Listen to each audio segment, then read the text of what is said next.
Hello friends, welcome back to my channel. I hope आप सब ठीक होंगे। तो एक स्टूडेंट का कमेंट आया था, शिखा नाम था शायद उनका। तो उनका जो क्वेश्चन था वो था कि क्या बिहार दरोगा के एग्ज़ाम के लिए एनसीईआरटीज़ की बुक पढ़ना ज़रूरी है क्या। तो इसमें देखिए दो चार चीज़ें आती हैं, ठीक है। एनसीईआरटीज़ की जो बुक है वो मेनली आपको जो ज़्यादा देखिए मेन डिपेंड करता है कि आपको किस एग्ज़ाम में कितने क्वेश्चंस किस बुक से आ रहे हैं, ठीक है। कितने पोर्शन या कितने क्वेश्चन किस बुक से आ रहे हैं।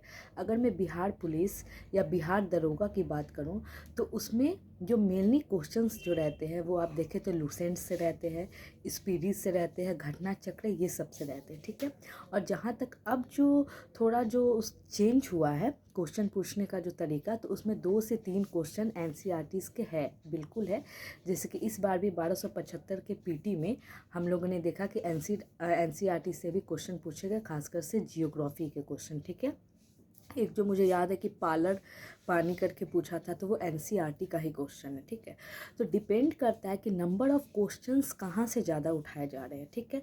दूसरी बात ये है कि अगर आपके पास समय है, जैसे अगर आप सिर्फ बिहार दरोगा की तैयारी कर रहे हैं और अगर आपके पास समय है नेक्स्ट वैकेंसीज़ के लिए, और अगर आप अपने नॉलेज को बूस्ट करना चाहते हैं, बहुत ही डीपली पढ़ना चाहते हैं, क्योंकि एनसीईआरटीज़ क्या करता है ना, आपको डीप नॉलेज देता है।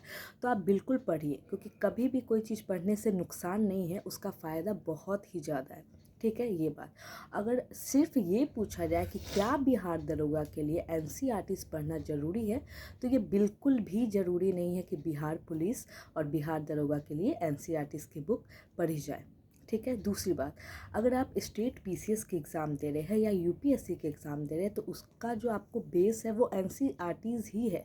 आपको शुरुआत ही वहीं से करनी है, वरना उसके अलावा कोई उपाय नहीं है, क्योंकि वहाँ पूरे के पूरे क्वेश्चंस लगभग वहीं से आ रहे हैं। तो ये सारी चीज़ें हो जाती है। अभी जैसे बहुत सारे स्टूडेंट इस चीज़ में हैं कि अब बिहार पुलिस और दरोगा के लिए भी एनसीईआरटीज़ की बुक पढ़नी पड़ेगी। तो एनसीईआरटीज़ में कोई एक दो बुक नहीं है, हर सब्जेक्ट के लिए आपको खासकर हिस्ट्री, पॉलिटी, इकोनॉमिक्स और जियोग्राफी, ये चारों सब्जेक्ट तो एनसीईआरटीज़ अगर जो लोग पढ़ना चाहते हैं तो उनको पढ़ना चाहिए। उसमें एक दो बुक नहीं है, 6 to 12 तक का बहुत सारे बुक हो जाते हैं मिला के। तो इतना पढ़ना ही नहीं है। आप ये देखो, आप प्रीवियस ईयर क्वेश्चन देखो कि बिहार दरोगा पुलिस का पैटर्न क्या है, कहाँ से क्वेश्चन आ रहे हैं, उस हिसाब से आप बुक का चॉइस करो। जिसमें खासकर अगर देखें तो मेन अगर बाइबल कहूँगी बिहार पुलिस और दरोगा के लिए, तो वो हमारा लूसेंट है, फिर से घटना चक्र है, क्राउन की बुक है, ठीक है, ये सारी बुक है। और फिर से स्पीटीज़ का जो साइंस आता है और जीएस का आता है वो है।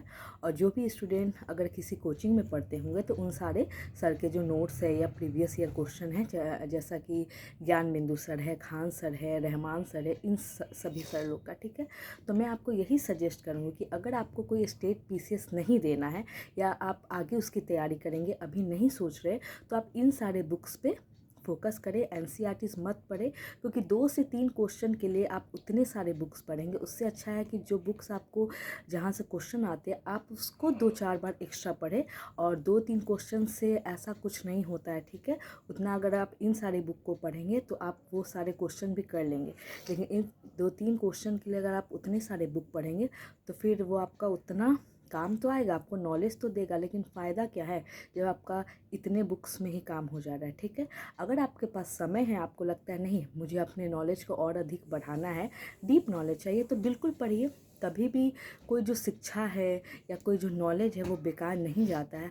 आप जितना उसे ग्रहण करेंगे उतना आगे बढ़ेंगे, आपका जो सोचने का तरीका है वो बहुत ही वास्ट होगा, बहुत ही अच्छा होगा, ठीक है। और मैं एक बात और अपने तरफ से करना चाहूँगी कि अगर जो लोग नेक्स्ट वैकेंसी का इंतज़ार कर रहे हैं बिहार दरोगा का, और उसमें आप चाहते हो कि हम कोई एनसीईआरटी पढ़े, तो मैं आपको एक सब्जेक्ट सजेस्ट करूँगी कि जियोग्राफी।